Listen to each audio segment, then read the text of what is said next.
As you may know by now, there's this argument going around, particularly in Christian apologetic circles, that atheists can't have morality of their own and that they have to steal it from the Judeo Christian traditions. This argument is so baseless that it shouldn't even need refuting, but here I go anyway. Any sixth grade student with a C plus or better in their social studies class can tell you that there are ethical traditions that are far older than Christianity or even Judaism, and in fact were separated from them by thousands of kilometers.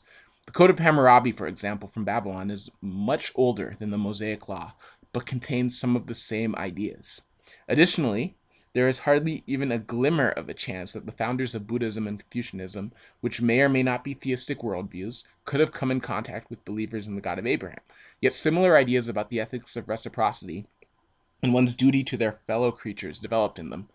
We can see the same thing with the Greek philosophers, who it is very unlikely were even aware of Judaism and the laws of Moses during the age of classical Greece. Now, I'm not saying that any of these philosophies are inerrant or sacred or anything like that, because I don't believe that.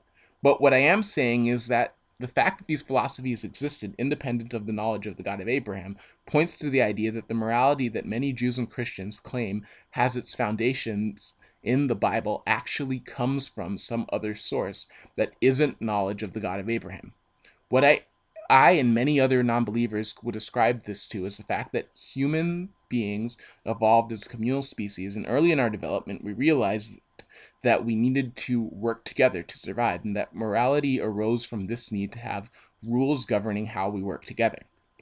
Therefore, it should not surprise us that many different cultures around the globe who were living in similar communal settings came up with similar moral teachings for similar circumstances.